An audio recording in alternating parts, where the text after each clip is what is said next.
उसने दी आत्मा जो है संसार में सबका परमात्मा, सबका परमात्मा। मनुष्य की करो प्रार्थना, मनुष्य की करो प्रार्थना, मनुष्य की करो प्रार्थना, मनुष्य की करो प्रार्थना।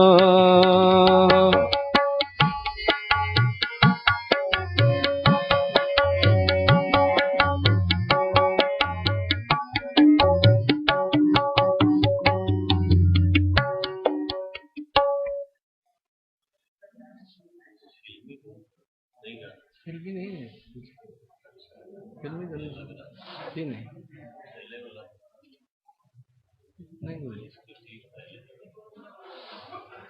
नहीं, फिल्मी नहीं, फिल्मी नहीं है। हाँ लग रहा है जी।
कृष्णस्यासीत् सखा कश्चित् ब्राह्मणो ब्रह्मवित्तमः विरक्तः इन्द्रियार्थेषु प्रशान्तात्मा जितेन्द्रियः।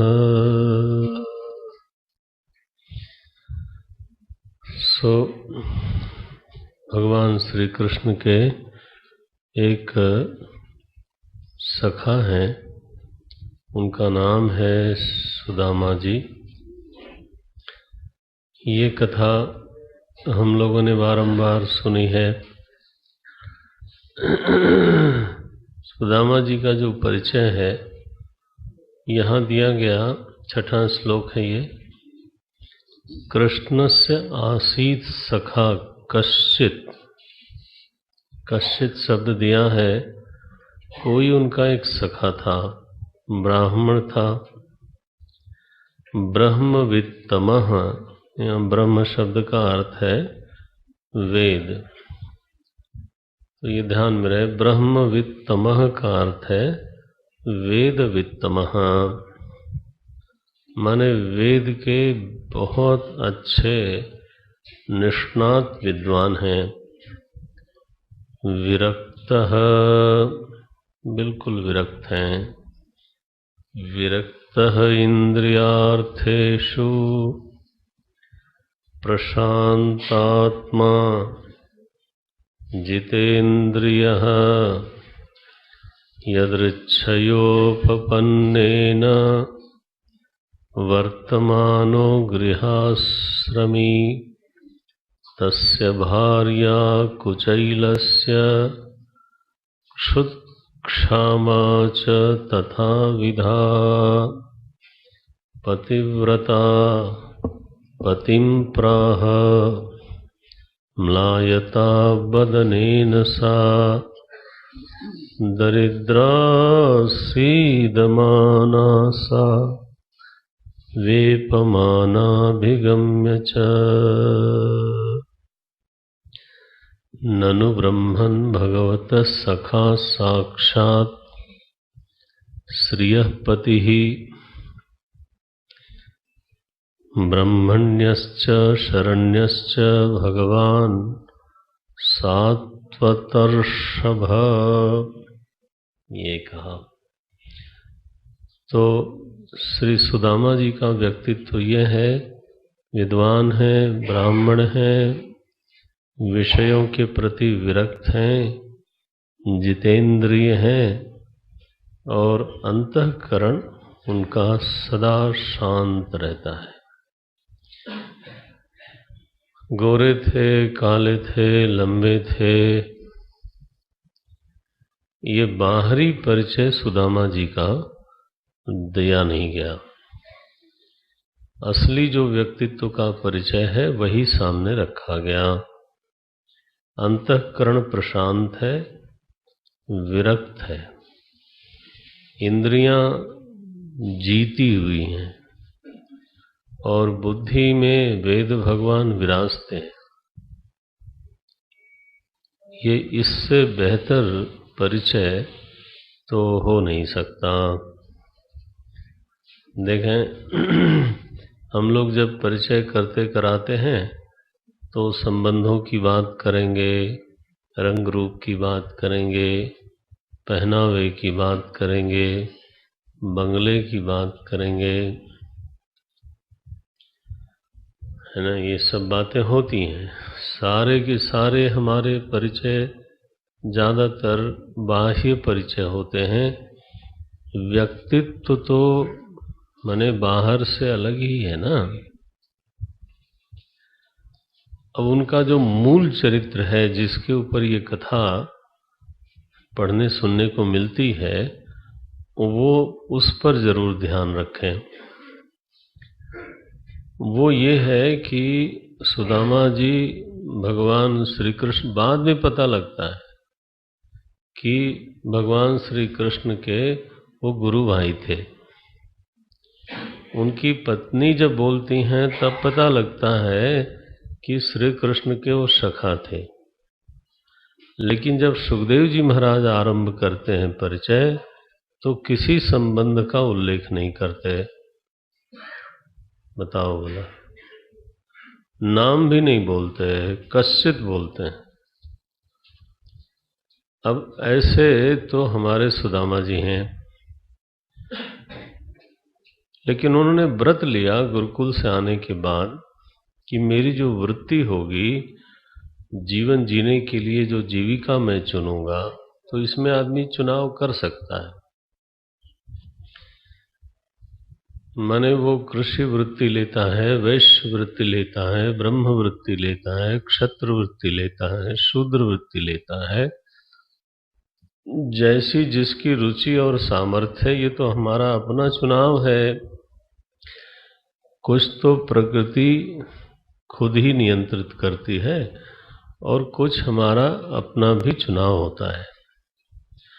अगर मैंने क्षत्रवृत्ति लिया है, माने क्या? माने हथियार से मेरी जीविका का संबंध है, और क्या? वैश्यवृत्ति लिया है, उसका मतलब है कि व्यापार से मेरी जीविका का संबंध है। ब्रह्मवृत्ति लिया है तो उसमें भी कई विकल्प हैं। भिक्षा से हमारी जीविका का संबंध है, विद्या दान से हमारी जीविका का संबंध है, पौरोहित्य से हमारी जीविका का संबंध है। ये वृत्तियां हैं। लेकिन यहाँ जो उन्होंने वृत्ति का चुनाव किया सुदामा जी ने, वो बहुत ही ज्यादा अद्भुत है। उन्होंने कहा, यहाँ लिखा, अगला श्लोक भी पढ़ना चाहिए, यदृच्छयोपपन्नेन वर्तमानो गृहाश्रमी। है तो गृहाश्रमी, लेकिन यदृच्छयोपपन्नम जीविकाम, माने मांगेंगे नहीं, विद्या के बल से जीविका नहीं चलाएंगे, पौरोहित्य नहीं करेंगे, व्यापार नहीं करेंगे, शस्त्र पर जीविका नहीं है, और परिश्रम सेवा पर जीविका नहीं है। जीविका के यही सब आधार होते हैं। तो बहुत हमारे पास विद्या नहीं है, व्यापार का कौशल नहीं है, तो हमारे पास एक शरीर है और भगवान ने दिया है और वो स्वस्थ भी है। अगर आप 7वें अध्याय पढ़ोगे, 7वां ना, तो प्रहलाद जी की कथा में ये प्रकरण बहुत विस्तार से आता है। तो उसमें जब उन्होंने कहा शूद्र का धन क्या है, बोले उसका स्वस्थ बलिष्ठ शरीर। तो वह जो परिश्रम करता है, सेवा करता है, जिसको लोग क्लास डिवीजन में लेबर क्लास कहते हैं, वो व्यापार नहीं कर पाता, कौशल नहीं है। तो वो तो हमने खुद ही चुना है ना कि मेरी जीविका का आधार क्या होगा। अब एक सबसे उत्तम जो स्थिति हो सकती है, जिसमें शरणागति और शरणागति और शरणागति के अलावा कोई दूसरा विषय ही नहीं हो सकता, इसको हमारे महात्मा लोग बोलते हैं आकाशी वृत्ति। यदृच्छया चोपपन्नः यदृच्छा लाभ संतुष्टः, इस तरह का जो वो एक खास वृत्ति है जो बहुत कम लोगों के से संभलती है।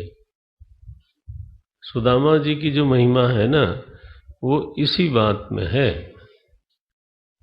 कथा तो ठीक है, लेकिन इस केंद्रीय बिंदु पर ध्यान रहना चाहिए। ये जो दूसरा अगला, यदृच्छयोपपन्नेन यदृच्छयोपपन्नेन वर्तमानो गृहाश्रमी, इस व्रत में पूरी तरह से अपने को उन्होंने व्रतबंध कर लिया, निष्ठावान हैं।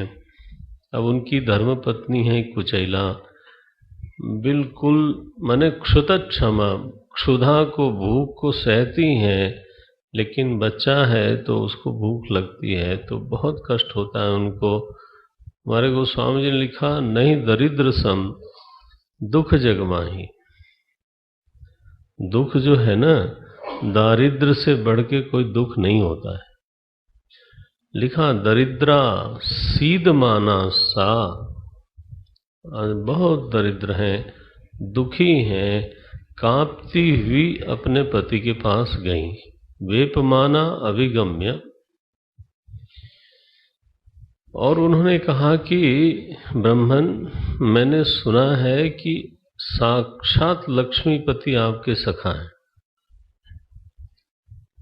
सखा साक्षात श्रीयपति, साक्षात आप लक्ष्मीपति आपके सखा हैं, और इतना ही नहीं, ब्रह्मण्य हैं, शरण्य हैं, ब्राह्मणों के भक्त हैं, शरणागत वत्सल हैं। कोई भी शरणागत हो जाए तो आप दर्शन के लिए ही चले जाते, और जानती थी कि मेरे पतिदेव का व्रत क्या है, तो तम उपाय ही उनके पास चले जाते।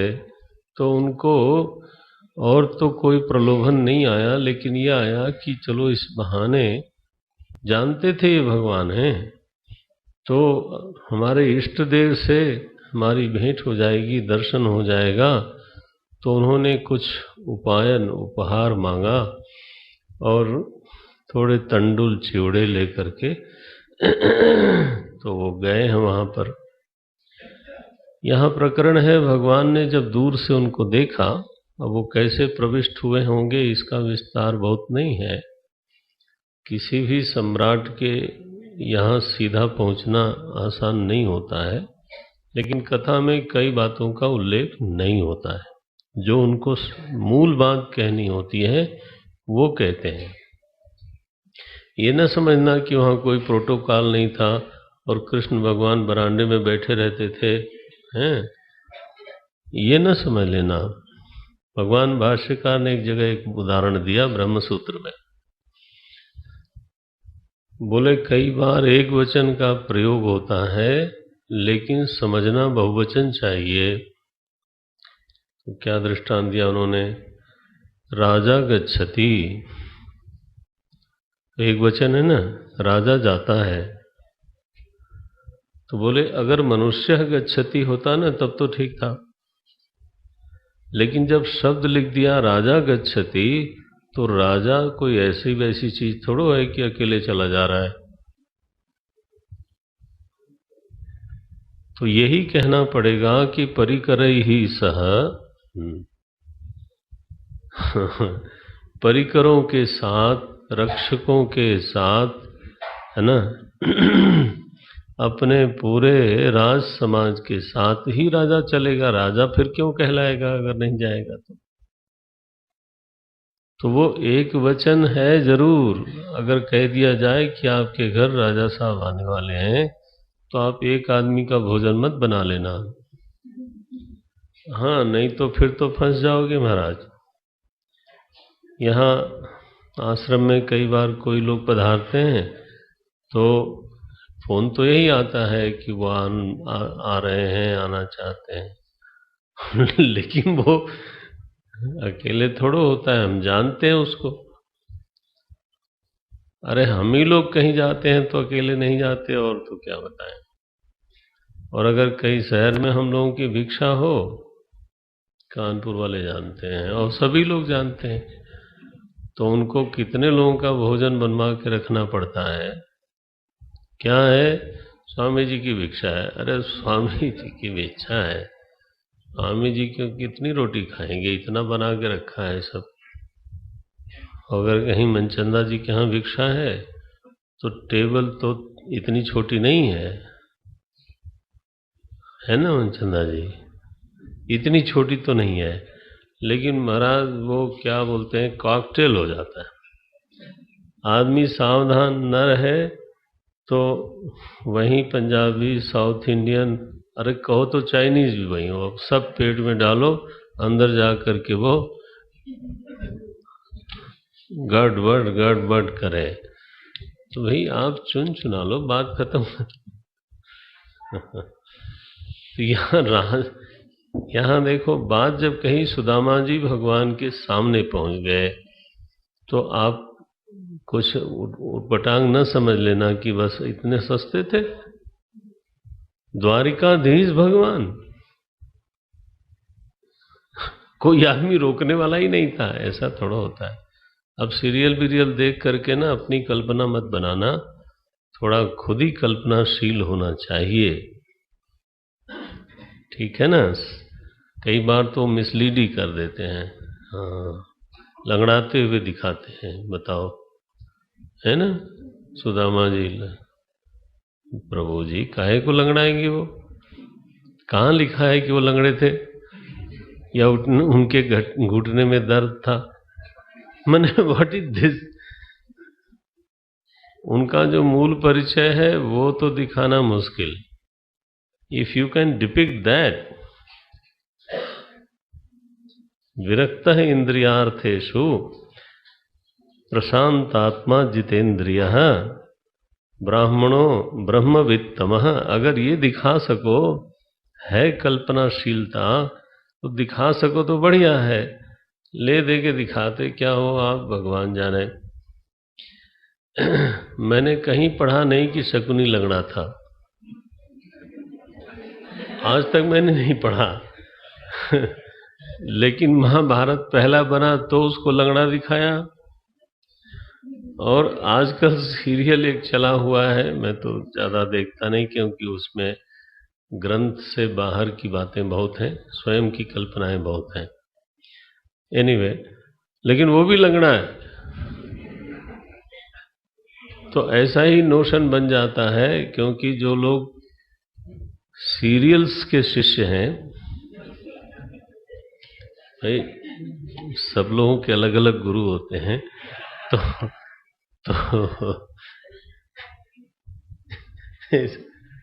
ऐसे ही है। नारायण, मूल बात उनका जो केंद्रीय व्यक्तित्व है, यदृच्छयोपपन्नम वर्तमान गृहाश्रमी, आकाशी वृत्ति से जीते हैं। स्वयं अगर कोई चीज मिल जाए, आ जाए, उतने में संतुष्ट हैं। बहरहाल भगवान के जब सम्मुख पहुंचे, भगवान ने जैसे ही उनको देखा है, महाराज एकदम दौड़े हैं, उनका उत्तरीय गिर गया। सहसा उत्थाय चाभ्यपत्य दोर्भ्याम पर्यगृहीन मुदा मुख्य प्रियस्य विपर्शे है अंग संगाति निर्वृतः, अंग संग हुआ, गाढ़ प्रगाढ़ आलिंगन किया है, निर्वृत हुए, निर्वृत माने भर गए, आनंद से भर गए दोनों मित्र। तम विलोक्याच्युतो दूरात् प्रियार पर्यंकमा स्थितः, प्रिया पर्यंक, रुक्मणी जी के पलंग पर बैठे थे भगवान उस समय, और एकदम उत्थाय दौड़े, अभ्यपेत्य, एत्य नहीं, अभ्यपेत्य दौड़े हुए वहां गए हैं, आलिंगन किया है। प्रीतो व्यमुंचत अब बिंदु नेत्राभ्याम, श्री कृष्ण परमात्मा के नेत्रों से झरझर अश्रु गिरते हैं। देखो भला, ये प्रेम ही है जो भीतर अंतःकरण में था, तो ऐसा मंथन हुआ कि आंखों से बाहर आ गया, रोके नहीं रुका। हाँ, बोलते हैं अथ उपवेश्य पर्यंके। अब सुदामा जी महाराज की धोती फटी, सिलटी दुपट्टी, सूरदास जी ने वर्णन किया, उसको भगवती लक्ष्मी के पलंग पे उनको बैठाया, स्वयं सख्यु समर्हणम, और उनके आदर सत्कार पूजा में लग गए। ले आए महाराज परात, गुनगुना पानी, और फिर कस के दबा दबा करके उनके पांव धोए हैं, अपने सिर पे लगाया। ये है अंतः व्यक्तित्व का सम्मान, बाहर क्या चीज रखी है। बोलते हैं, तो जब देखा ना, तो रुक्मिणी जी परिचरत, उनकी परिचर्या में लग गई, साक्षात अमर व्यजन न वही, और पंखा जलती हैं। बड़ा स्वागत सत्कार सुदामा जी का हुआ। वार्ता जब आरंभ हुई, रात को वहीं सोए लोग महाराज, उसी पलंग पर, भगवान उस दिन पांव दबाते हैं सुदामा जी के। बोले क्यों अपि स्मरसि क्वचित गुरुकुले वासम ब्रह्मन स्मरसि नौ यतः द्विजो विज्ञाय। 31वां श्लोक था ये। हे ब्राह्मण, गुरुकुल में हम लोग साथ रहते थे, आपको कभी याद आती है? बहुत याद आती है कृष्ण। बोले वो रात याद आती है जब हम लोग गए थे लकड़ी लेने के लिए गुरुदेव की सेवा में, और वहाँ इतनी जोर से आंधी आई, बाद में इतनी जोर जोर से वर्षा हुई, अंधेरा हो गया चारों तरफ, हमको कुछ सूझता नहीं था, तो हम लोग वहीं पेड़ के पास दुबक के खड़े हो गए, रात भर खड़े रहे भीगे। तब सुबह 4 बजे 4:30 बजे प्रकाश होने के पहले ही हमारे गुरुदेव कृष्ण सुदामा कृष्ण सुदामा ऐसा पुकारते हुए खोजते खोजते वन में आ गए थे। और तब हमने आवाज़ जब सुनी, दौड़ के हम दोनों उनके जाके शरीर से चिपट गए थे। याद है? और सुदामा जिससे रिलाते हैं, सब याद है। उस दिन गुरुदेव ने इन लोगों को वर दिया, आशीर्वाद दिया। यहाँ लिखा है गुरुदेव अन्वेषमाणः एतद विदित्वा उदिते रवौ सांदीपनि गुरुः। 39वां श्लोक है। अन्वेषमाणो नः शिष्यान् आचार्यो पश्यदातुरान्। उस दिन गुरुदेव ने कहा था, तुष्टोहम भो द्विजश्रेष्ठाः, मैं परम संतुष्ट हूँ, तुम लोगों का मनोरथ सफल होवे। मेरा आशीर्वाद है तुमको, तुम दोनों को वेद का कभी विस्मरण नहीं होगा। यह परत्र च, चाहे यहाँ और चाहे परलोक में।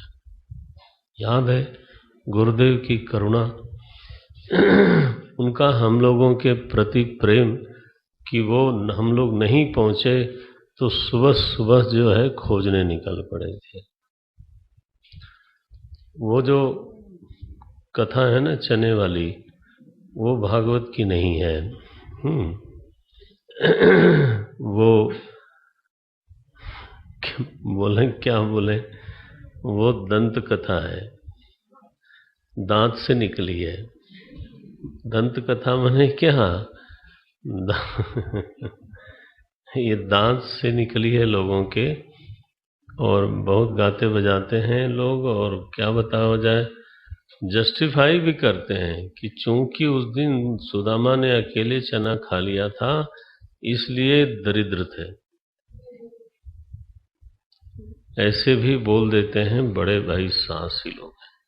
इनको तो परमवीर चक्र जो है, इतना साहस का जो काम करता हो, आप जरूर सोचो, इतने बड़े भक्त हैं सुदामा जी, इतने विरक्त हैं, वेदविद हैं, प्रशांत आत्मा है। तुम लोग अपने जैसा समझ लेते हो सबको कि चने चोरी से अकेले ही खा गए। मैंने शायद मौका मिले तो चूंकि हम ऐसा कर देंगे, है ना, इसलिए सुदामा जी ने ऐसा किया। ये तो बात बहुत गलत है, ऐसे तो नहीं। इसलिए आपकी जिम्मेदारी है, समझो आप लोग। कथा हमने भी बहुत सुनी थी, बहुत तो नहीं सुनी थी, झूठ नहीं बोलना चाहिए, लेकिन जो सुनी थी इसी तरह से सुनी थी। तो अगर हम उसी भरोसे और बल पे रहते तो मेरे मुंह से बहुत अप्रामाणिक बात निकल जाती। तो ऐसा नहीं करना। इसका मतलब है आपको अध्ययन करना पड़ेगा, एक एक प्रसंग का खुद अध्ययन करना पड़ेगा, मनन करना होगा। इस समय जो संकट है ना हमारे समाज पर, वो कई होंगे, लेकिन एक प्रामाणिकता का भी संकट है। कुछ भी बोला जाए ऐसा नहीं करना आप लोग। ये भी सुनाने का एक पर्पज था। अच्छा भाई, दूसरे दिन भगवान जो है पूछते हैं, भाभी जी ने जरूर दिया होगा कुछ, तुम छुपा रहे होगे, क्या ले आए? किम उपानीता, अरे ये तुम्हारी कांख में क्या दबा है? अब बेचारे इतना बड़ा राजमहल देखते हैं तो अब वो फटी कुचैली झोली में 4 दाने हैं चावल के, तो शर्म आती है। छिपा, नहीं नहीं नहीं, कुछ नहीं, उन्होंने झटक लिया महाराज। और एक भर के जब एक हाथ उन्होंने फंकी लगाई, बड़ा स्वादिष्ट है भाई, दूसरा भी लिया। लक्ष्मी जी ने हाथ पकड़ा, बोले प्रभु मैं आपकी पत्नी हूं, आपके साथ ही रहूंगी, आप कहीं और न भेज दो मुझे। मैंने फिर तो मुझे भी उधर जाना पड़ेगा अगर दूसरा दे दिया तो।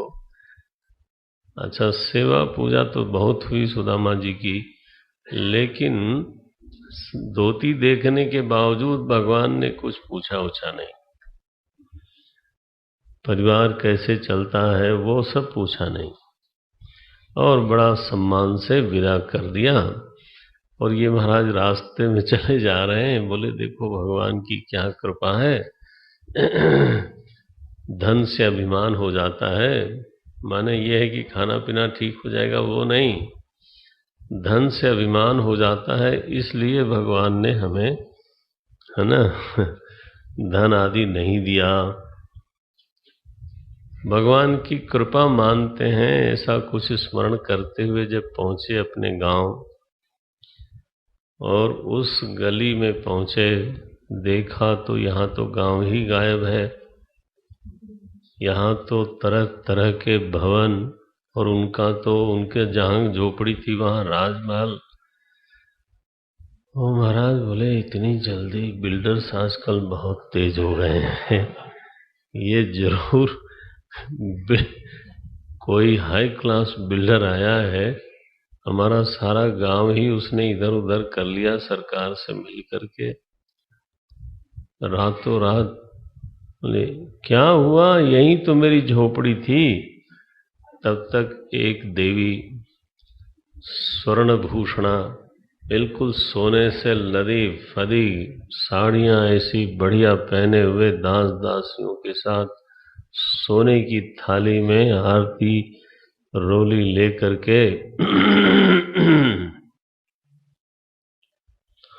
स्वागत के लिए आई। तब तक तो उन्होंने पहचान लिया, नहीं तो वो पूछने ही वाले थे,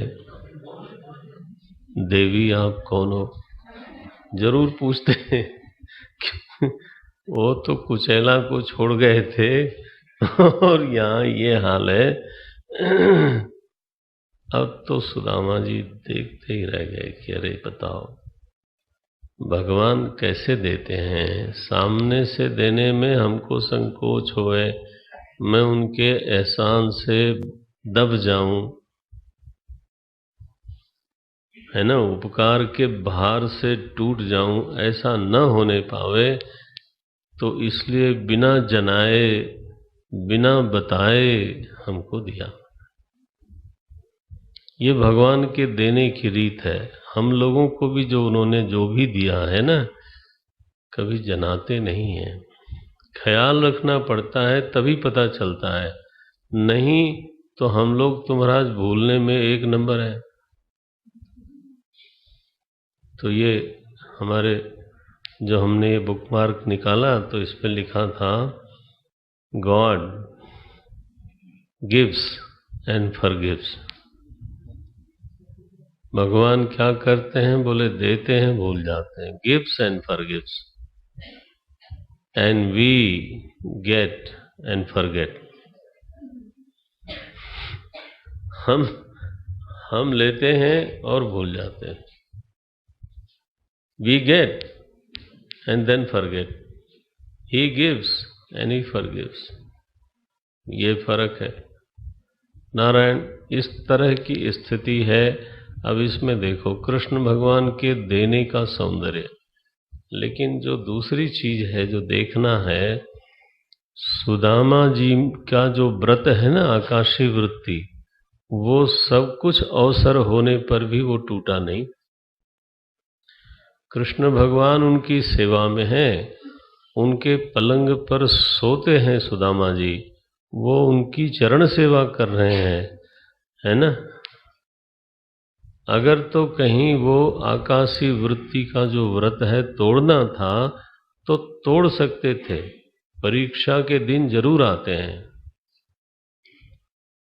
तो पूरी परिस्थिति ऐसी थी कि अब तो यहाँ तो सब कुछ हमारे अनुकूल है, हम थोड़ा इशारा कर देते, लेकिन फिर वो व्रत टूट जाता। उन्होंने एक शब्द अपने मुख से नहीं कहा, इशारा नहीं किया, संकेत नहीं किया, भगवान ने भी उनसे नहीं पूछा। व्रत के रक्षक हैं भाई।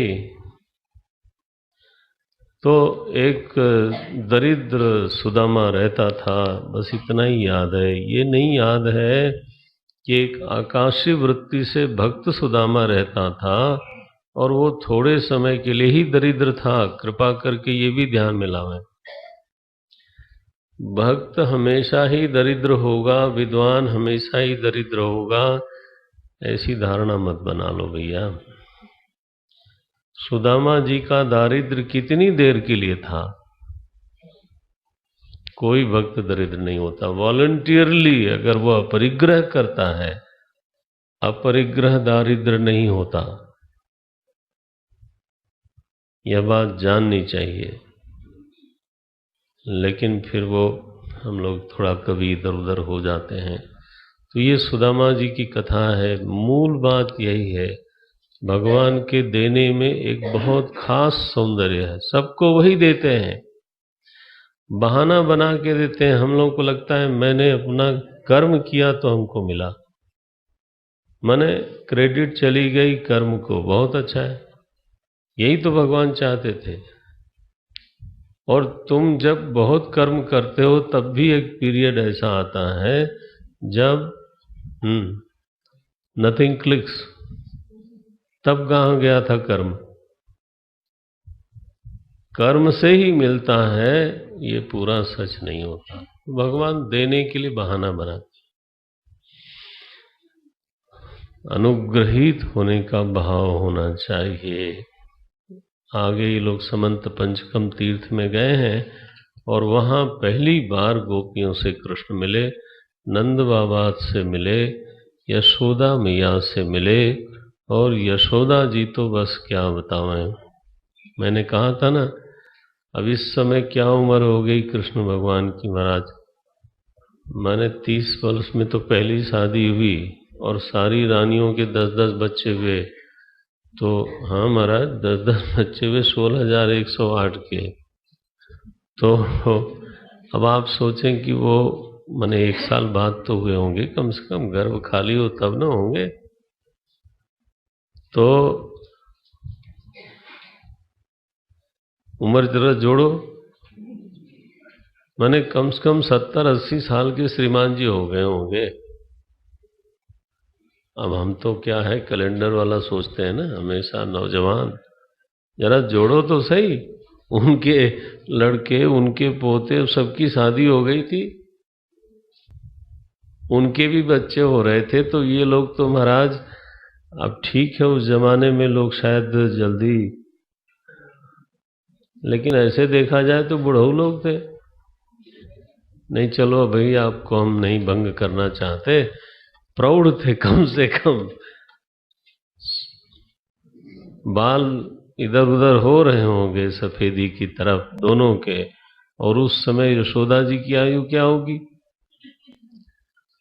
और तब यशोदा च महाभागा, नंद बाबा ने तो आलिंगन किया जोर से। और यशोदा जी, 36वां श्लोक है ये, यशोदा च महाभागा सुतो विजहतु शुचः रोहिणी देवकी चाथ परिष्वज्य व्रजेश्वरी।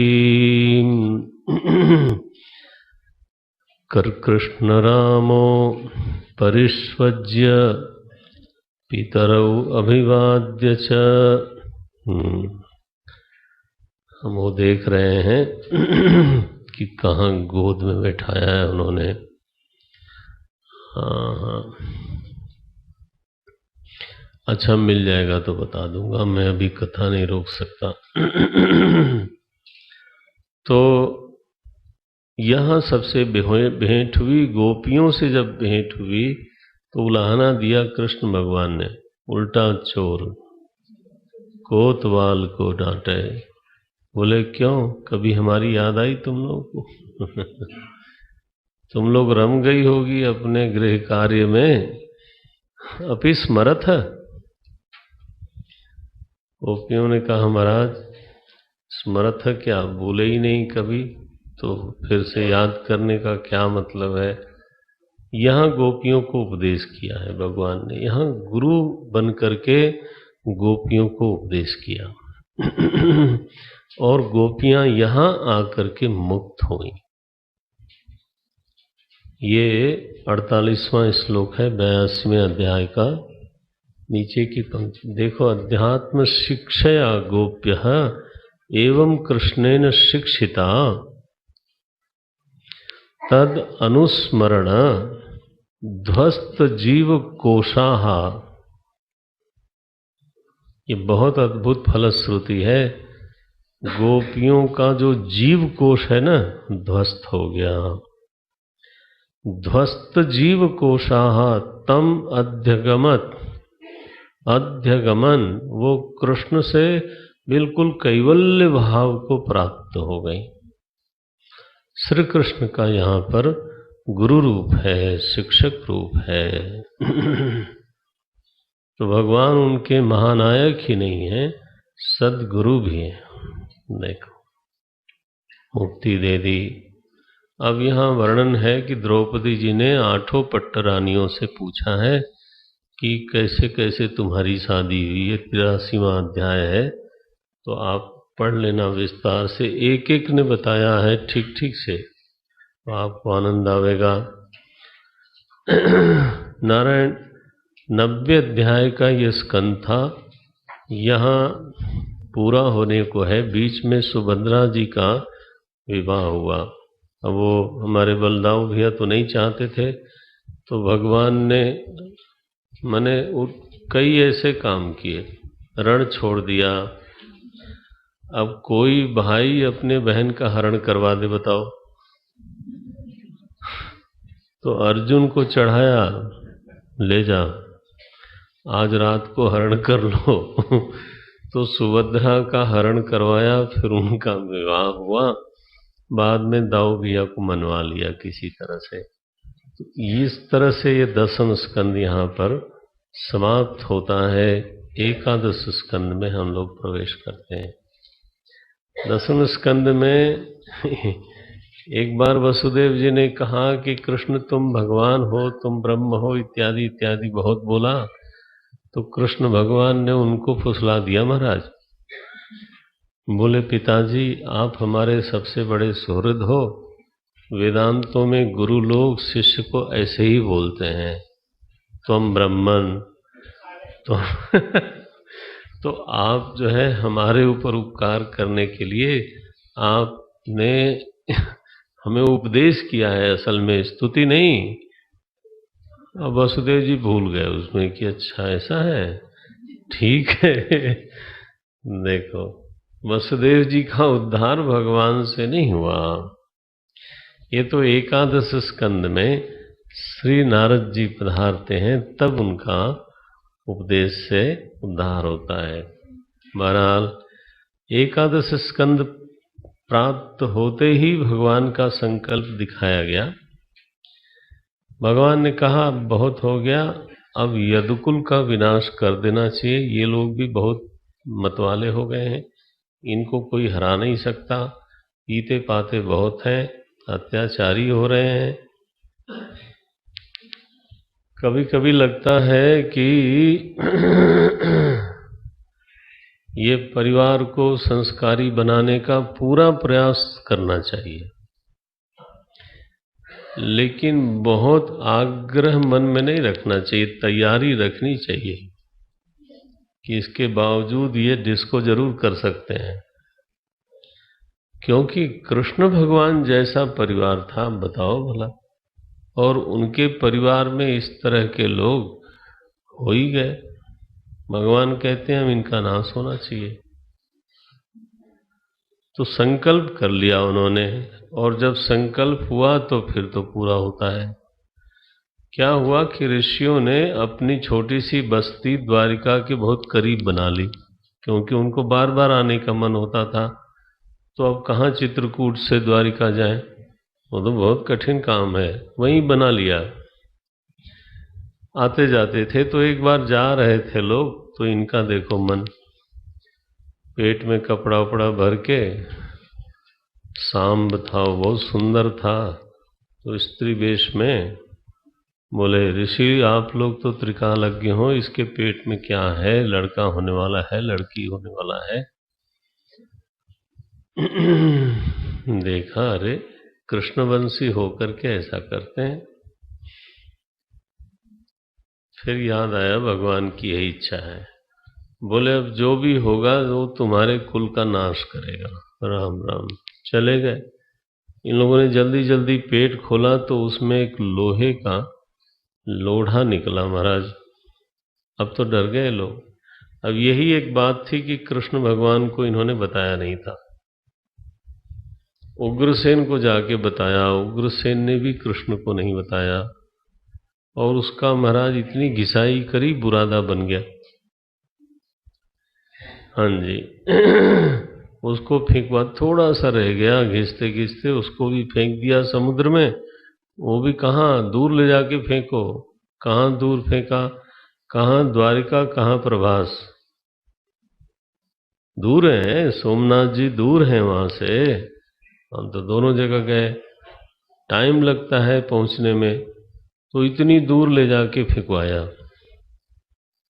अब वहां महाराज घास बन करके होगी, लोहे की घास, बताओ, सब अजूबा ही है।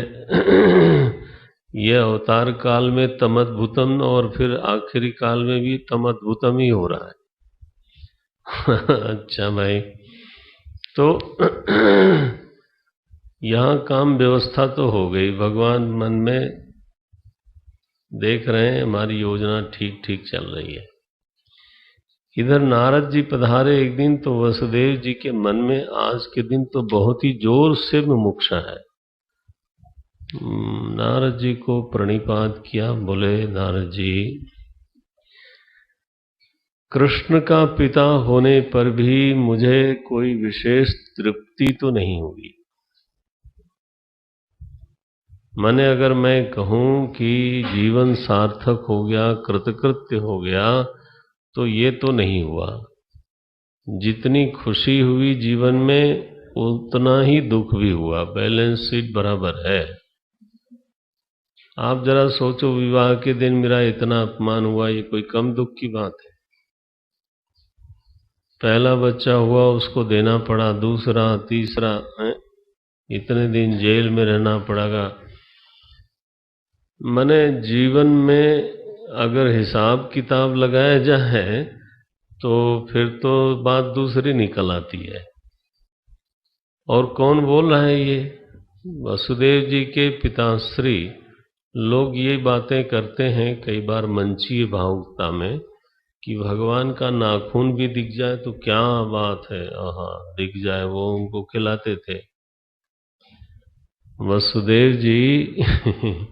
उनको प्यार करते थे, रोज ही देखना सुनना होता था, व्यवहार करते थे, फिर कुछ हुआ नहीं ना। तो वसुदेव जी हाँ पूछते हैं कि महाराज अब मुझे बाहर का कुछ चाहिए नहीं, अब तो मैं मुक्त हूं, ऐसी बात कहिए। पिछले जन्म में हमने बड़ी तपस्या करी, लेकिन भगवान ने माया से हमको घेरा और मैंने उनको पुत्र रूप से मांग लिया। देखो 8वां श्लोक है ये, दूसरे अध्याय का। अहम किल पुराणंतम प्रजार्थो भुवि मुक्तिदम अपूजयम न मोक्षाय। मैंने बहुत पूजा की, लेकिन मोक्ष के लिए नहीं की। मोहितो देव माया।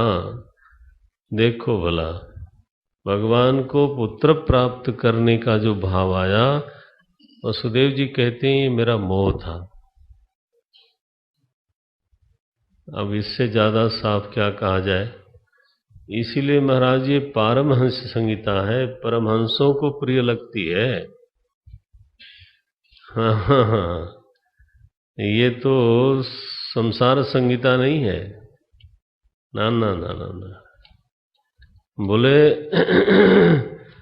तो मैंने तो प्रजार्थ इतना पूजन भजन किया, यथा विचित्र व्यसनात् भवद्भिर्विश्वतो भयात् मुच्येम ही अंजसैव।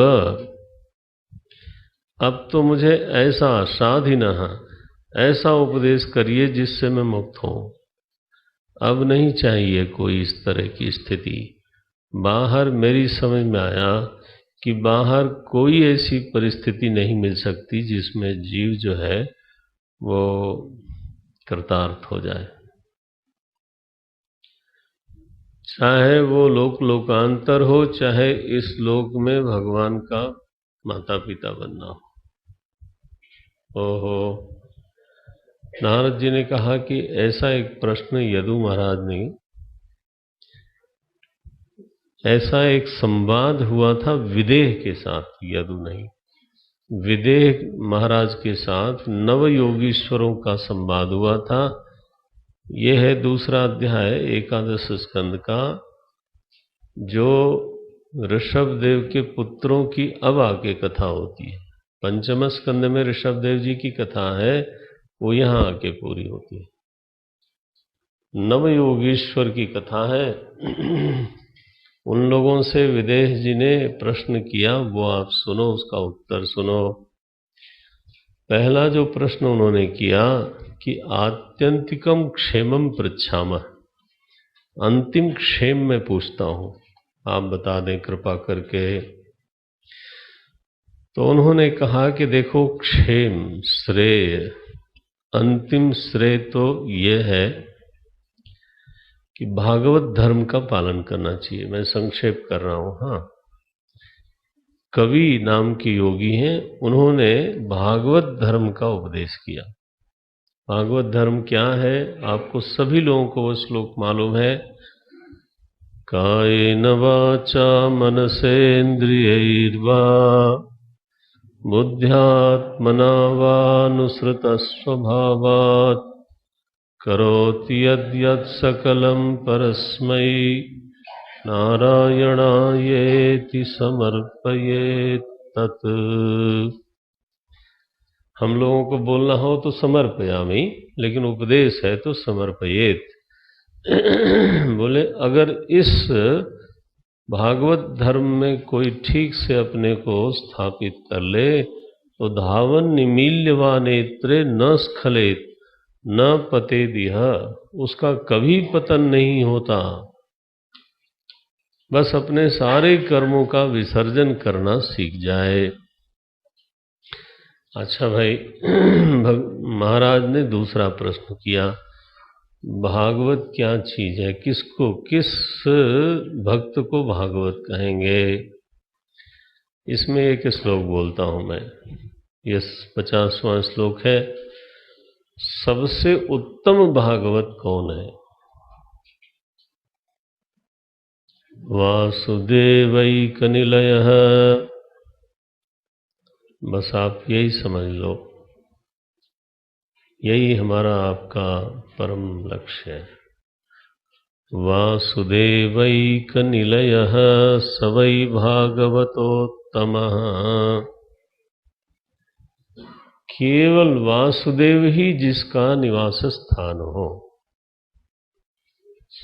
आप उसको स्वरूपावस्थान कहो, वासुदेवैक निलय कहो, ब्रह्मनिष्ठा कहो, वो दुनिया में रहता नहीं है जी, दुनिया में नहीं रहता, परिस्थिति निवासी नहीं है, परिस्थिति में नहीं रहता। कहाँ रहता है? बोले सच्चिदानंद प्रभु में एक होके रहता है। गीता जी में भक्ति योग में फलश्रुति यही है। क्या बोलते हैं भगवान? तो मय्येव मनाधत्स्व मयि बुद्धिम निवेशय, तो क्या फल मिलेगा? निवशिष्यसि मयि एव वासुदेवैक, ये निवशिष्यसि मयि एव अत ऊर्ध्वं न संशयः।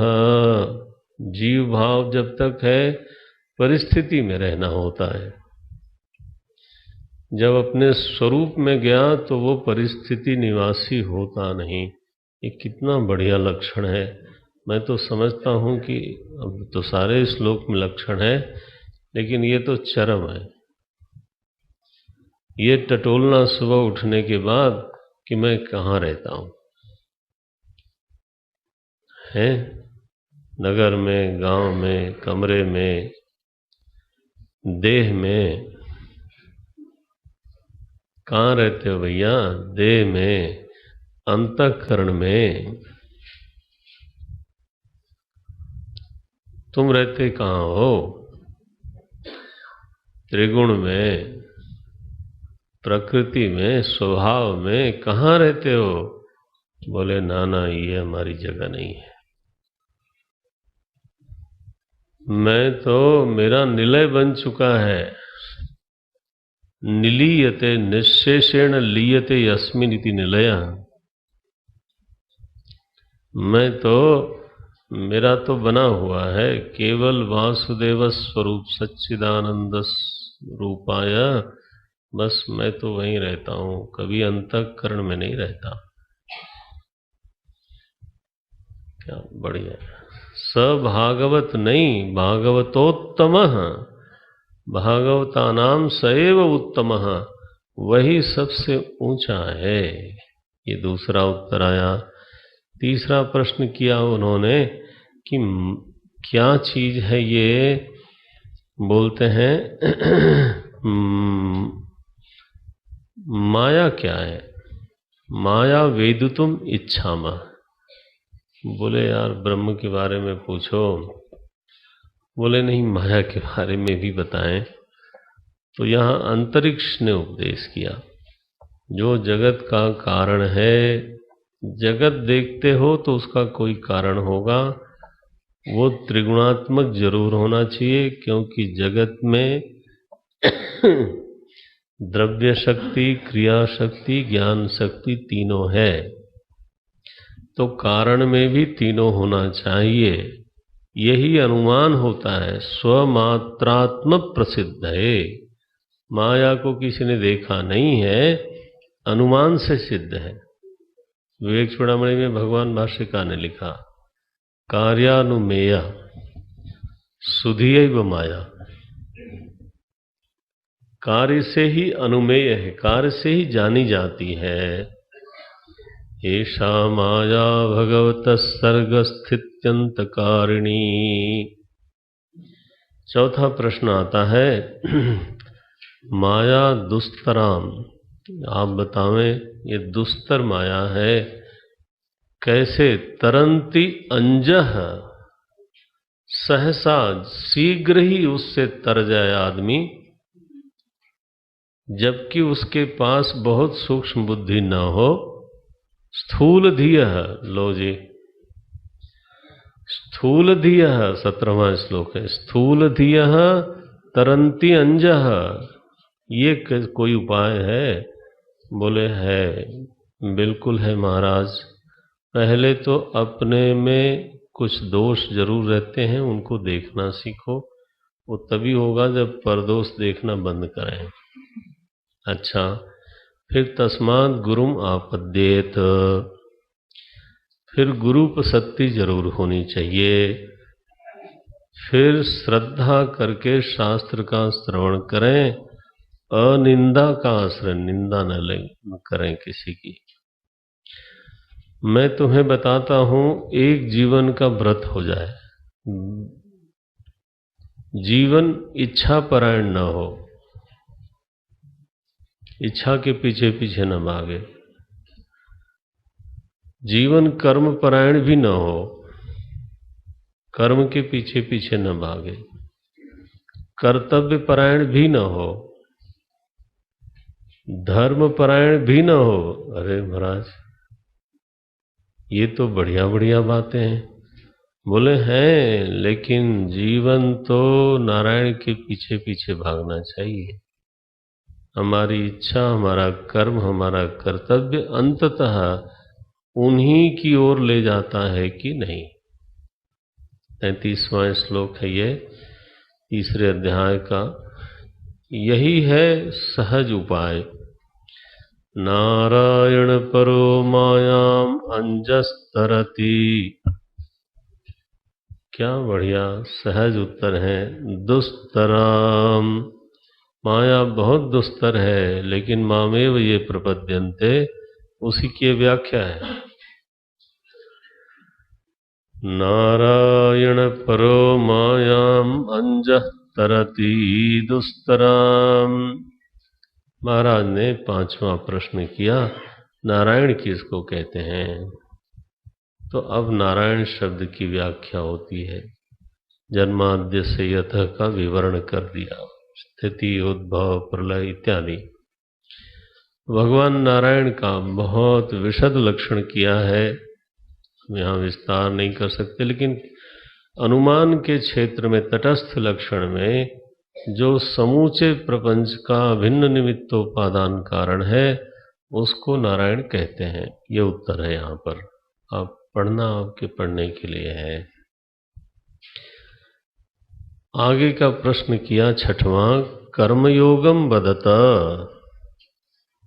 कर्मयोग के बारे में सुना है, कर्मयोग क्या है? उत्तर इसका बहुत ही अद्भुत है। आविर्होत्र नाम के योगीश्वर ने कहा कि मूर्ति पूजा, मूर्ति में भगवान को देख करके पूजा करना, ये कर्मयोग है। ये महाराज ये 48वां श्लोक है। लब्धानुग्रह आचार्यात् तेन संदर्शितागमः महापुरुषम अभ्यर्चयेन मूर्त्याभिमतयात्मनः। बस यही कर्म हो गए। अर्चादौ हृदये चापि यथा लब्धोपचारकैः। यथा लब्ध द्रव्यों से हृदय में और प्रभु के अर्चा विग्रह में पूजा करना, ये बहुत सुंदर है महाराज। क्योंकि जब हम अपने इष्ट देव को एक विग्रह में पूजते हैं तो हमारा धीरे धीरे एक संबंध बनता है। संबंध से प्रेम बढ़ता है। संबंध न हो तो प्रेम नहीं होगा।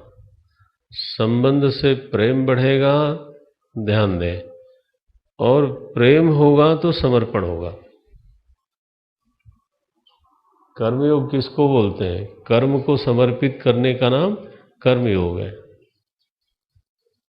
अरे महाराज, प्रेम न हो तो एक गिलास पानी नहीं देते लोग, क्या कर्म समर्पित करेंगे? हवा में समर्पित करेंगे, ऐसा नहीं होता। पहले ईश्वर से कहीं एक जगह मेरा संबंध बने, and the relation has to grow, और उस संबंध में से फिर प्रेम जन्म लेता है। फिर उनके नचाने से नाचने को राजी हैं, उनके लिए कर्म करने को राजी हैं, उनके लिए सांस लेने लगते हैं। बोलो, कर्मयोग की जड़ कहाँ है? क्रिएटिंग और growing into relationship with him. कर्मयोग की जड़ यही है। आप जितनी व्याख्या कर लो, पढ़ लो, लेकिन ये सबसे सटीक मेरे हृदय को छूती है कि जब तक भगवान से एक जगह, है ना, संबंध निष्ठा न हो जाए। बोले हमारे लिए तो सब जगह भगवान है, इसका मतलब कहीं नहीं देखते तुम। दुश्मन में भगवान है प्रणाम करते हो कभी? अरे बोले उसका मुंह देखते दिन खराब हो जाता है। क्या भगवत दर्शन कर रहे हैं लोग? ये सब अपने को बहकाने का क्या मतलब है? ठगने वाली बात है। तो बहुत बढ़िया उत्तर दिया उन्होंने। इसी को कर्मयोग कहते हैं। मैंने कहा था ना, भागवत जी कई चीजों को ऐसे ढंग से कहते हैं जो अन्यत्र बड़ा दुर्लभ होता है, पढ़ने सुनने को नहीं मिलता। अच्छा भाई, अब 7वां प्रश्न है, भगवान के अवतारों का वर्णन करिए। इसका उत्तर दिया है द्रुमिल ने, सारे अवतारों का संक्षेप में वर्णन किया। 8वां प्रश्न किया है कि महाराज कोई कोई लोग जो है ना भगवान के विमुख रहते हैं, भगवंतम हरिम प्रायः न भजन्ति, तो ऐसे लोगों क्या क्या होगा? तेषाम अशांत कामानाम, इनकी कामनाएं ही कभी पूरी नहीं होती हैं। महाराज इनका क्या बनेगा? तो महाराज इनका क्या बनेगा? पकौड़ी बनेगी कि फुलौड़ी बनेगी? मैंने वो वर्णन यहाँ 8वें प्रश्न के उत्तर में है। चमस ऋषि ने इसका उत्तर दिया। 9वां प्रश्न है, भगवान के रंग कितने हैं? बोले सारे रंग उन्हीं के हैं। इदानीं कृष्णताम गता, द्वापरे भगवान श्यामः। अब वह गर्गाचार्य जी ने तो कृष्ण कहा था, लेकिन कल हम मैच देख रहे थे महाराज, तो उसमें जो प्लेयर की कालिमा थी, तो हमने कहा भाई अब गर्गाचार्य को सुन के तुम लोग कहीं हमारे भगवान को वेस्ट इंडियन न समझ लेना। वो असली काला है, माने चमाचम चमकती है कालिमा उसके चेहरे गर्दन पर, और उसमें कहीं सोने की चेन मोटी सी पहन ली, क्या शोभते। मैं देखता हूँ जब वेस्ट इंडीज के प्लेयर वगैरह आते हैं, कल मैं कह रहा था कि 2 चीज से बड़ी शोभा होती है। एक तो ये सोने की मोटी मोटी चेन पहनते हैं, और जब हंसते हैं तो इनके दांत इतने चमकते हैं, बिल्कुल कंट्रास्ट होता है। गोरों के दांत चमकते नहीं, लेकिन आप देखो जरा सा ब्लैक्स के, क्या दंतावली है। ऐसे नहीं है। यहां लिखा, योगीश्वर ने कहा, ये 27वां श्लोक है, द्वापरे, ये 5वें अध्याय का, द्वापरे भगवान श्यामः पीतवासा निजायुधः श्रीवत्सादिभिः अंकैश्च लक्षणैरुपलक्षितः। ये हमारे सांवले घन श्याम है भाई, बादल के रंग के हैं। ऐसा थोड़ो आप उल्टा पुल्टा भारत के बाहर न ले जाना उनको। हाँ, अच्छा भाई, सुखदेव जी कहते हैं जब ये उपदेश सुना, 9 प्रश्नों का उत्तर सुनते सुनते देवकी वसुदेव जीवन मुक्त हो गए। एतत् श्रुत्वा महाभागो वसुदेवोति विस्मितः देवकीं च महाभागा जहतुर्मोहमात्मनः। मोह नष्ट हो गया। भगवान ने तो फुसला दिया था।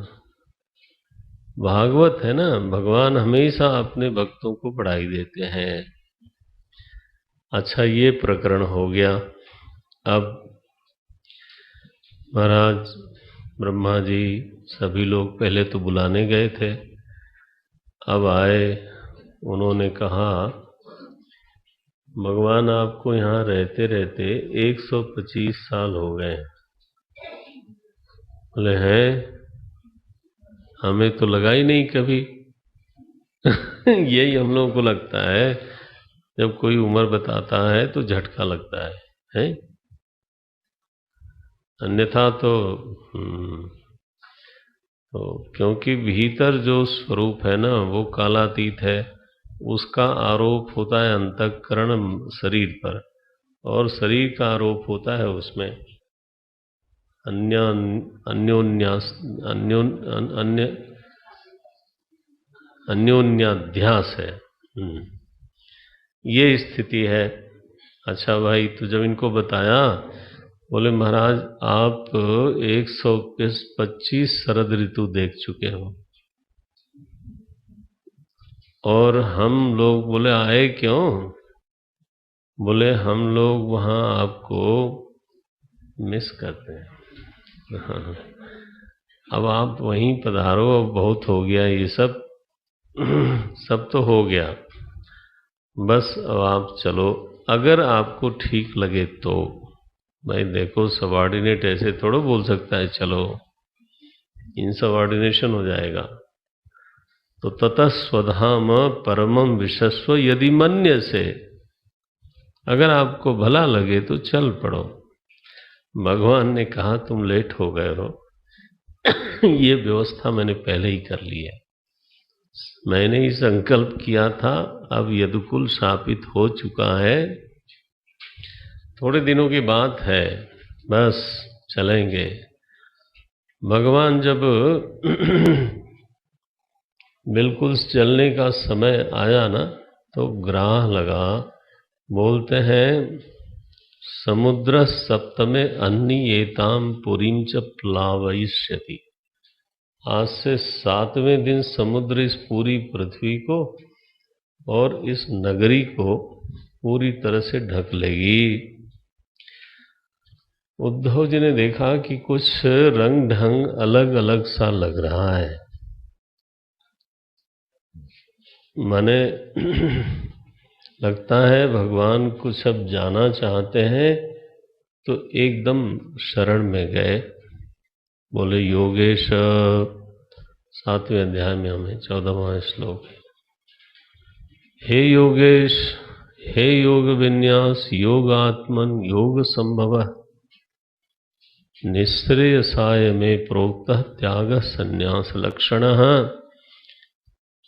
भगवान, आपने हमें उपदेश तो किया, लेकिन मैं ये समझता हूं कि अब आप जाना चाहते हो, आपके बिना हम कैसे रहेंगे?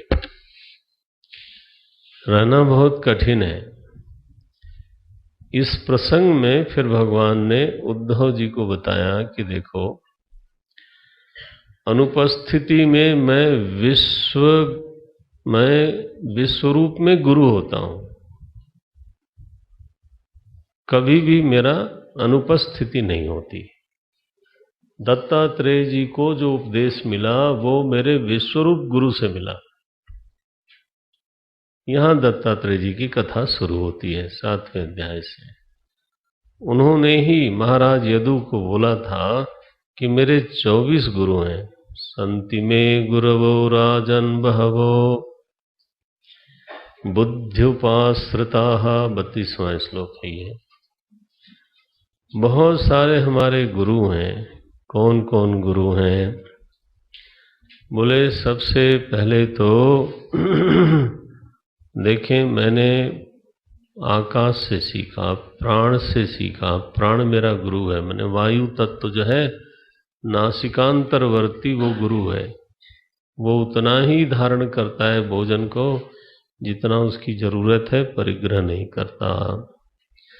बाहर की जो वायु है वो कभी तो गुण दोष से युक्त हो जाती है। नाले के पास से चली तो दुर्गंध आ गई, और पुष्पित वाटिका से चली तो सुगंध आ गई, लेकिन बड़ी देर तक अपने पास उसको रखती नहीं। तो साधक किसी संग के कारण कदाचित सुखी या दुखी हो जाए, लेकिन थोड़ी देर में झाड़ देना चाहिए। ये हमने बाहर के वायु से सीखा। आकाश से कैसे प्रभु की व्याप्ति होती होगी ये सीखा। आकाश से असंगता सीखी। आकाश में पानी बरसता है, गीला नहीं होता। आग लग जाती है, गर्म नहीं होता। आकाश हमारा गुरु है। जल से सीखा, वो पवित्र करती है सभी को, शीतल रहती है। मुनि पुनाति अपाम, जल शीतल होता है, लोगों को पवित्र करता है। साधक को शीतल रहना चाहिए, जो उसकी सन्निधि में है उसके हृदय गंदा न करे, उसको पवित्र करे। बोले मैंने अग्नि से सीखा। क्या सीखा? कि चाहे कुछ भी जला दो पवित्र ही हो जाता है। और अग्नि से एक चीज और बड़ी जबरदस्त सीखी कि वो है तो सभी में व्यापक, लेकिन कहीं कहीं प्रकट होती है। अग्नि के दो रूप हैं। माने जिस कुर्सी पर बैठता है आदमी, वहां भी अग्नि है, काष्ठ में अग्नि है, हमारे शरीर में अग्नि है, लेकिन जलाते नहीं, प्रकट नहीं है, लोग जानते नहीं हैं। लेकिन जब वो दिए की भांति में आती है अथवा प्रज्वलित होती है तो लोग उसको देखते हैं। महात्मा को ऐसे ही कभी व्यक्त और अव्यक्त रहना चाहिए, ये भागवत जी का मत है। महात्मा सदा अव्यक्त रहे ये उपदेश नहीं है, सदा व्यक्त होए ऐसा भी उपदेश नहीं। अधिकारी के सामने अपनी विद्या को प्रकट करना चाहिए, ये जरूरी है। लेकिन अनधिकारियों के सामने ऐसे ही सामान्य सा बना रहना चाहिए, चर्चा करने की जरूरत नहीं, क्योंकि फिर वेदांत का मान नहीं रहता। जब गेहे गेहे जने जने शुरू हो जाता है ना, कण लोभे ना, तो फिर कथा सार ततोगतः, उसका कोई मतलब फिर रहता नहीं है। इसलिए कभी व्यक्त, कभी, ये बहुत सुंदर उपदेश है भागवत जी का, हम सभी साधकों के लिए। क्वचित छन्न क्वचित स्पष्ट, 46वां श्लोक था। अच्छा भाई, चंद्रमा से हमने देखा कि इसमें कलाएं दिखती हैं, बढ़ता घटता है, लेकिन वास्तव में तो एक जैसा ही रहता है। ऐसे ही आत्मा अंतःकरण के कभी प्रभाव से तो कभी उदास, कभी खुश, कभी कुछ होती है, लेकिन वो रहती एक रस है। बोलते हैं सूर्य देव से मैंने सीखा, लक्ष्यते स्थूल मतिभिः आत्मा च अवस्थितो अर्कवत, अकेले दुनिया का साक्षी है, ऐसे हमने देखा। मैंने फतिंगे से सीखा कि वो रूप के पीछे भागता है, जल मरता है। नाति स्नेह प्रसंगो वा, कबूतर से सीखा, बहुत आसक्ति नहीं होनी चाहिए, नहीं तो व्यक्ति दूसरे के साथ ही स्वयं को भी नष्ट कर लेता है। ये गुरु हैं। ये क्या गुरु हैं? ये जीव नहीं गुरु हैं, भगवान का एक रूप है गुरु। वो विश्व में अलग अलग रूपों में उपदेश करते हैं, हमारे पास कान नहीं है, ठीक है ना। आकाश बन के उपदेश करते हैं, वायु बन के करते हैं, अग्नि बन के करते हैं, जल बन के करते हैं, पृथ्वी बन के करते हैं। पृथ्वी से क्षमा सीखा, ऐसे बोलो, पोषिका है और क्षमाशील है। पतंगों से भी सीखना चाहे आदमी तो सीखे, कपोत से सीखे। अजगर से मैंने सीखा। क्या सीखा महाराज? बोले अजगर जो है ना, वो बताता है कि प्रारब्ध कितना प्रबल होता है, क्योंकि वो दौड़ा करके शिकार नहीं कर सकता, शिकार जरूर उसके सामने आवे तभी वो खींचेगा। तो कौन सा शिकार है जो खुद ही मरने के लिए उसके सामने आवेगा? क्यों आता है? तो उसका प्रारब्ध है, नहीं तो क्यों आता? तो प्रारब्ध बहुत बलवान वस्तु है। वो तो बताओ, जो आपका भोज्य है उसके सम्मुख उपस्थित करता है।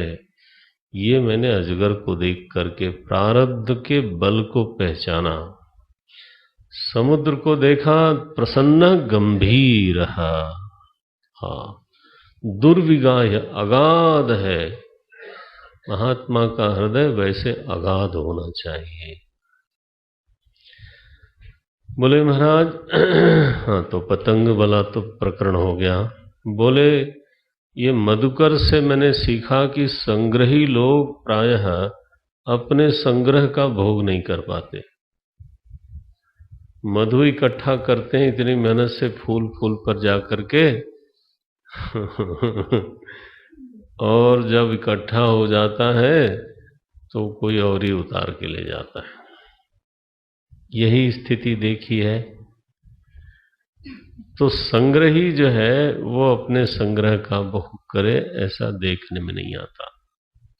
जो भ्रमर है वो बहुत बढ़िया, उससे उपदेश मिला कि एक फूल पर बैठ करके साधु सन्यासी को एक आश्रय नहीं, वो किस भौरा चलता है चारों तरफ, पता भी नहीं चलता कि फूल से उसने कुछ लिया, उसका जीवन चलता है। फूल का परागीकरण भी उसकी वजह से होता है, लेकिन वो एक ही जगह बैठा रहे तो फूल ही नष्ट हो जाएगा।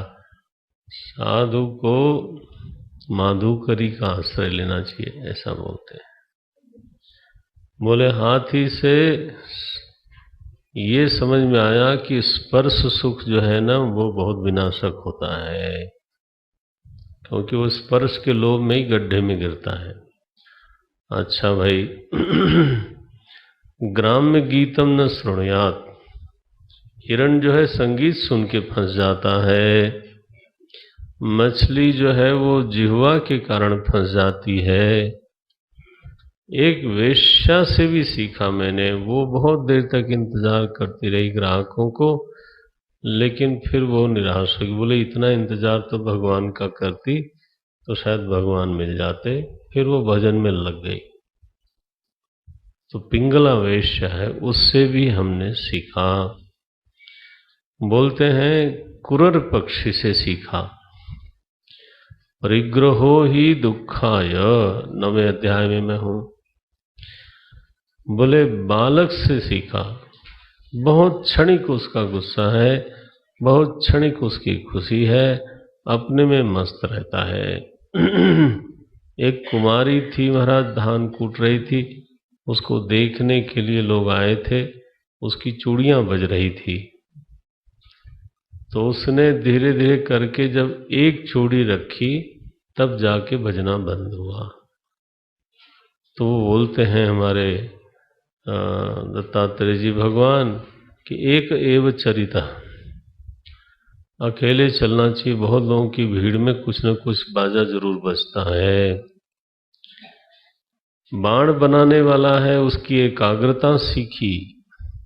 ओहो, रेशम के कीड़े से सीखा कि कैसे वो बढ़िया धागे बुनता है अपने आगे पीछे, और उसी में फिर फंस के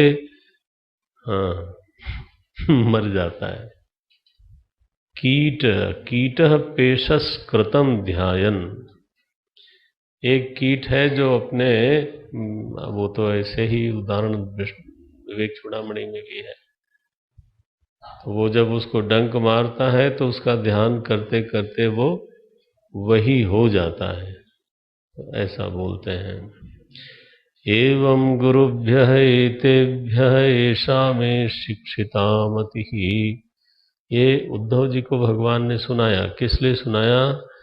कि जब दैहिक रूप से मैं तुम्हारे पास न हूं तो विश्व रूप से मुझे देखो। शिक्षकों की कोई कमी नहीं है। ये विषय असली में यही था। और अब तो उद्धव जी शिष्य भाव में है, उनको समग्र भागवत दर्शन बहुत लंबा उपदेश है। अंत में जब उद्धव जी का उपदेश पूरा हो गया, उद्धव जी को उपदेश पूरा हो गया, तो भगवान ने आदेश दिया, उद्धव अब बद्रिक आश्रम जाओ। 30वां अध्याय है ये। इसमें 41वें दोहे में आदेश दिया है। उपदेश पूरा हुआ, गच्छ उद्धव मया दृष्टः मया दिष्टः बदर्याख्यम ममाश्रमम। उद्धव जी को आदेश हुआ बदरी धाम में जाओ।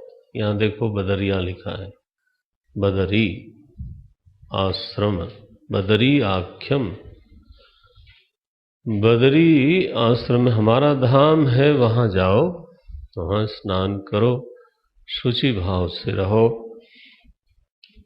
उद्धव जी तो गए हैं महाराज बदरी धाम की ओर परिक्रमा करके, आंखों में जल है उनके।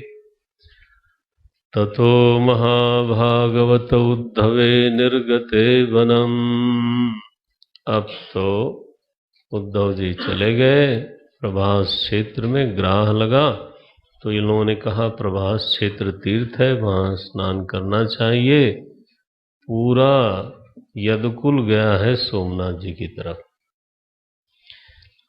वहां सरस्वती नदी बहती है कहीं, है ना मुनि?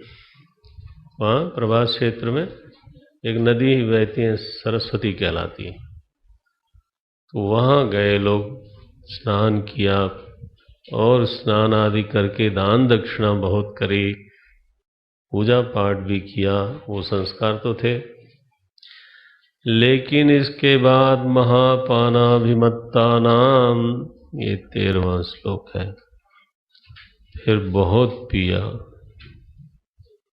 पानी नहीं, दूध भी नहीं, महापानाभिमत्तानाम वीराणाम दृप्त चेतसाम। अब तो दर्प हो गया महाराज, एक दूसरे को दुर्वचन कहने लगे, फिर एक दूसरे को धक्का मुक्की देने लगे, फिर हो गई लड़ाई। कृष्ण माया विमूढ़ा नाम, और भगवान इसी पल का इंतजार कर रहे थे। संघर्षम सुमहान भूत, हो कस के संघर्ष हुआ। कृष्ण और दाऊ भैया छुड़ाने गए तो उनको भी चहेट लिया इन्होंने। दाऊ ने कहा कन्हैया छोड़ो इन लोगों को, अब इनका आ गया है, जाने दो, बचाने की लीला करने की जरूरत नहीं है, तुम इन्हें सब करवाया है नाटकी। राम राम। दाऊ भैया ने कहा अब मैं तुमसे पहले जाऊंगा, मैंने तुम्हारा जाना तो मैं बर्दाश्त नहीं कर सकता ना। तो समुद्र के किनारे योगम आस्थाय, 26वां श्लोक है ये, तत्त्याज लोकम मानुष्यम। बलराम जी का स्वधाम गमन हो रहा है। संयोज्य आत्मानम आत्मनि, अपने स्वरूप में निष्ठ होकर के बलराम जी ने देह त्याग किया। अब जो मूसल का अवशिष्ट था ना, वो जरा नाम का एक व्याध है, उसने अपने बाण के आगे लगा रखा था। भगवान शांत बैठे थे, पैर पर पैर लगा करके, आधे लेटे हुए थे, वहां मूर्ति लगी है। भगवान का स्वधाम गमन के स्थान पर मूर्ति लगी है, मैंने दर्शन किया। तो उसको लगा कि यहाँ कोई पशु बैठा है, शिकार करें, और महाराज बाण मारा और फिर दौड़ा हुआ आजा, देखा ही तो भगवान कृष्ण है। प्रणिपात किया, क्षमस्व प्रभो, मां भई ही जरे। श्री कृष्ण प्रभु बोलते हैं डरो मत, तुमने चूंकि मेरी मनोकामना पूरी की है, मैं ये चाहता था, तुमने उसको पूरा किया, इसलिए मैं तुम्हें स्वर्ग देता हूं। लो जी महाराज, स्वर्गम याही, तुम स्वर्ग की ओर प्रस्थान करो। 39वां श्लोक। अब प्रभु जो हैं 5वें श्लोक में 31वें अध्याय के तुलीला संवरण करते हैं। भगवान पितामहं वीक्ष्य विभूतिरात्मनो विभुः संयोज्यात्मनि चात्मानं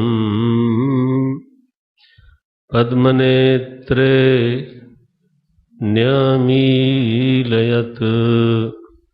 भगवान ने अपने कमल नेत्र बंद कर लिए। उनका श्री विग्रह उपास्य है, इसके लिए शास्त्र में उसके नष्ट होने की कथा कभी नहीं कही जाती।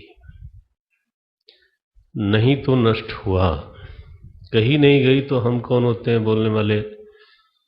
तो वो तो उपास्य है, उपासक के मानस में प्रकट होता है। आवश्यकता हो, ज्यादा उपासना हो तो उनका श्री विग्रह प्रत्यक्ष भी होता है,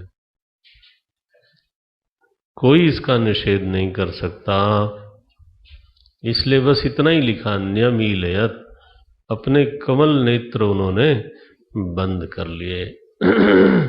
यहाँ एकादश स्कंद पूरा हुआ। द्वादश स्कंद में 5वां अध्याय है ना, वहाँ शौनक और सूत के संवाद की समाप्ति होने जा रही है। और यहाँ पर श्री सुखदेव जी महाराज बोलते हैं परीक्षित को, अंतिम चरम उपदेश है ये। दूसरा श्लोक है, त्वन्तुराजन् मरिष्येति, 12वां स्कंद का 5वां अध्याय का दूसरा श्लोक। शुद्ध वेदांत अंतिम उपदेश किया। त्वन्तुराजन् मरिष्येति पशुबुद्धिमिमां जहि, मैं मरूंगा, यह जो हम लोगों के हृदय में बुद्धि रहती है ये पशु बुद्धि है। मेरा जन्म हुआ है, यह बुद्धि भी पशु बुद्धि है। अविचारित रमणीय है, विचार नहीं किया इसलिए ऐसा है। न जातः प्रागभूतोद्य देहवत्वं न नंक्षसि, तुम देह वाले नहीं हो इसलिए तुम कभी नष्ट नहीं हो सकते। ध्यान करो, अहम ब्रह्म, 11वां श्लोक है ये। भागवत जी का अन्यार्थ करना बड़ा कठिन है जब तक कोई बहुत दुस्साहसी न हो।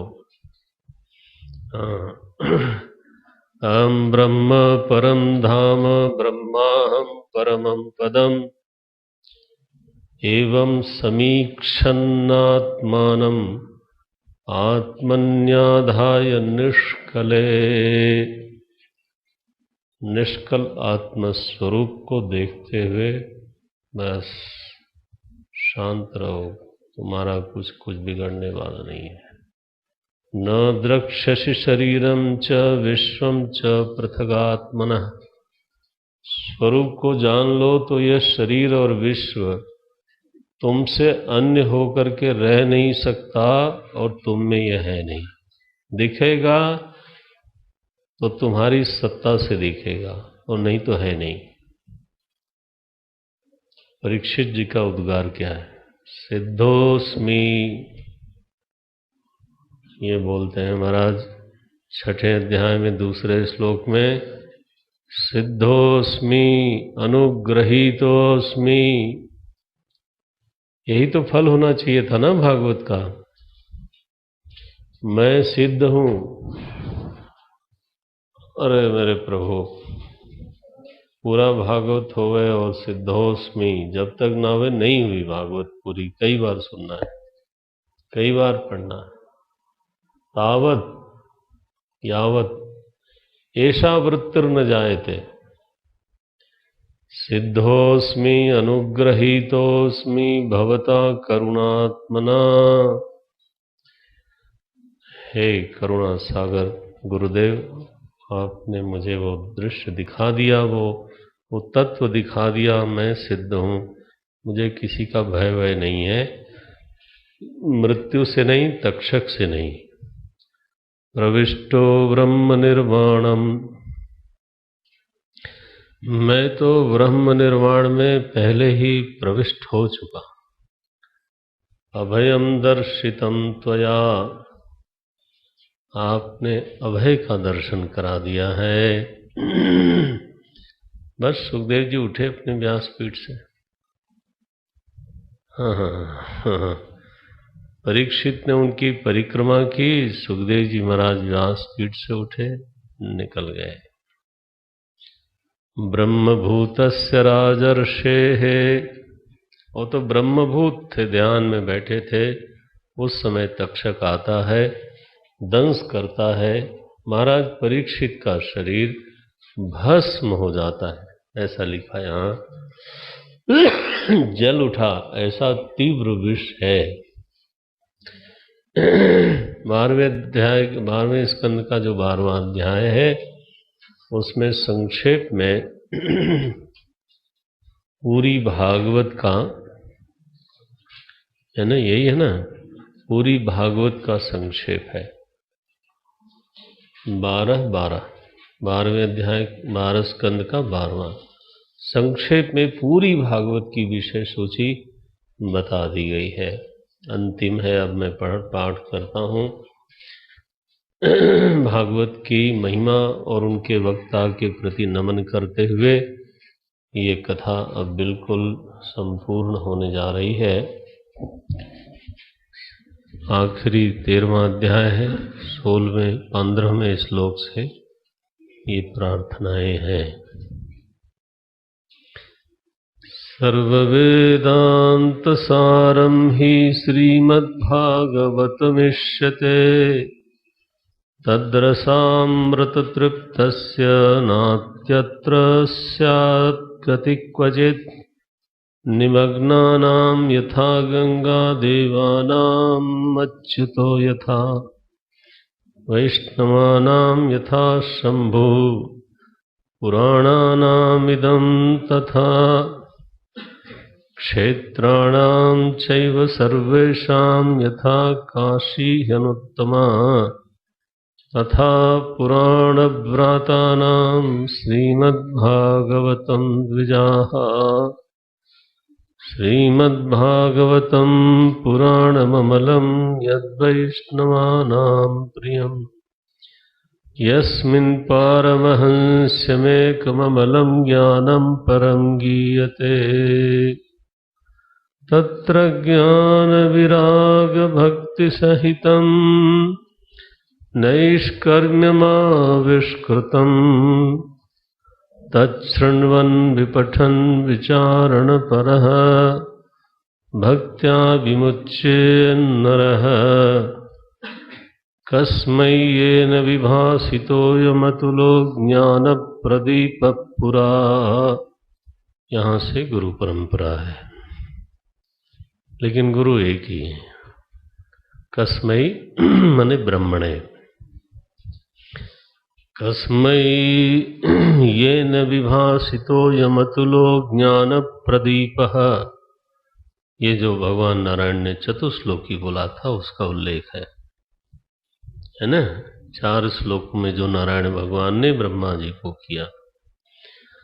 कस्मै येन विभासितोऽयमतुलो ज्ञानप्रदीपः पुरा, तद्रूपेण च नारदाय मुनये कृष्णाय तद्रूपिणा। वही परमात्मा ब्रह्मा बन करके नारद को उपदेश करते हैं। वही परमात्मा नारद बन करके कृष्णाय माने व्यासाय। ये भागवत की अद्भुत गुरु परंपरा है। उपदेशक कोई और है ही नहीं। देखो ऐसा बोलते हैं, इस पर ध्यान देना, इस रहस्य पर।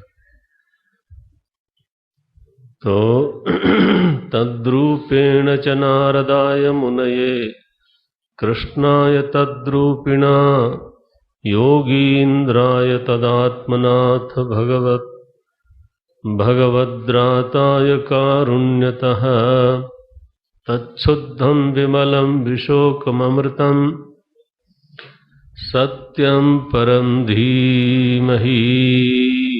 आया प्रथम लेके अब उपसंहार में आता है। नमस्तस्मै भगवते वासुदेवाय साक्षिणे, यैदं कृपया कस्मै व्याचचक्षे मुमुक्षवे। योगीन्द्राय नमस्तस्मै शुक्राय ब्रह्मरूपिणे, संसार सर्पदंष्टं यो विष्णुरातं मुमुचत भवे भवं यथा भक्तिः पादयोस्तव जायते तथा कुरुष्व देवेश नाथस्त्वं नो यतः प्रभो नाम संकीर्तनं यस्य सर्वपापप्रणाशनं प्रणामो दुःखशमनः तं नमामि हरिं परम्। बोलिए श्री कृष्णचंद्र भगवान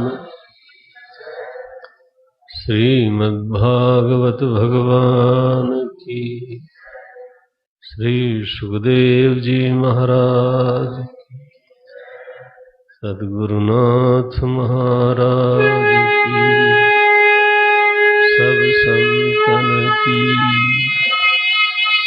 उमापति महादेव की जय जय श्री राधे। प्रभु की कृपा भयो सब काजू जन्म हमार सुफल भय आजू। राम राम राम राम। इति द्वादश स्कंध ग्रंथोऽयं संपूर्ण। आरती कर लें।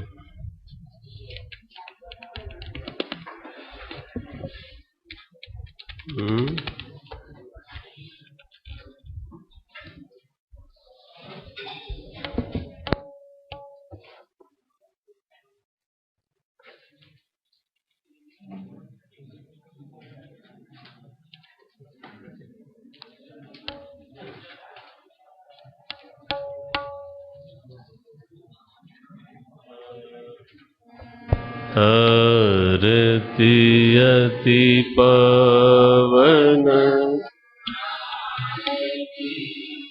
धर्म भक्ति विज्ञान। आरती अति पावन धर्म भक्ति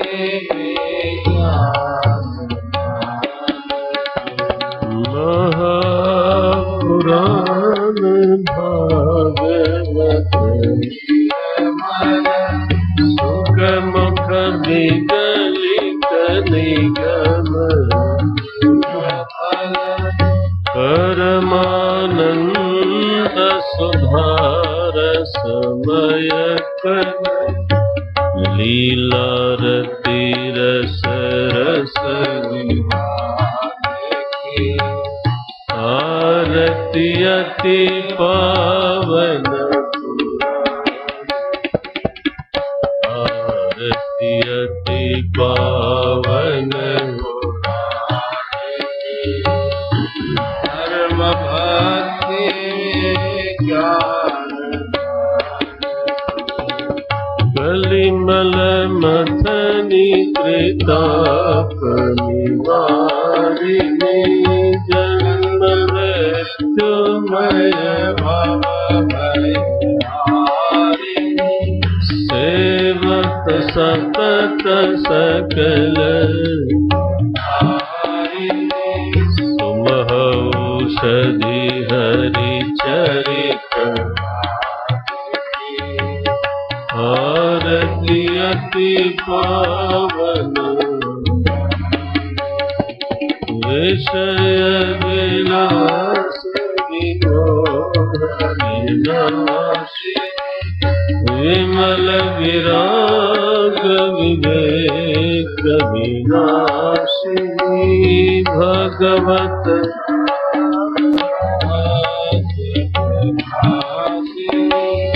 परम ज्योति परमात्म ज्ञान की आरती अति पावन परमहंस मुनि मन रासिनी रस रसिकर रस भक्ति मुक्ति रति प्रेम कथाय किंचन प्रिय सुजान की आरती अति पावन पुराण की आरती अति धर्म भक्ति में ज्ञान धर्म भक्ति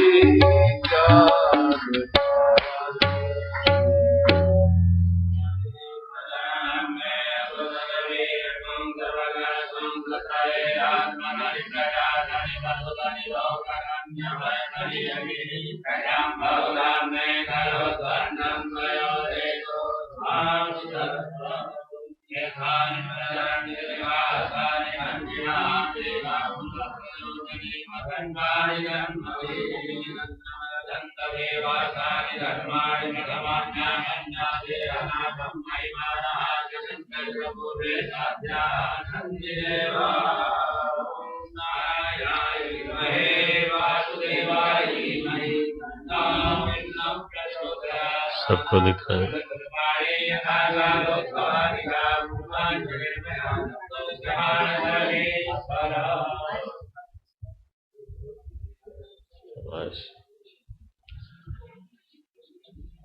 ओम पूर्णमदः पूर्णमिदं पूर्णात् पूर्णमुदच्यते पूर्णस्य पूर्णमादाय पूर्णमेवावशिष्यते। ओम शांति शांति शांति। हरि ओम श्री गुरुभ्यो नमः। हरि ओम।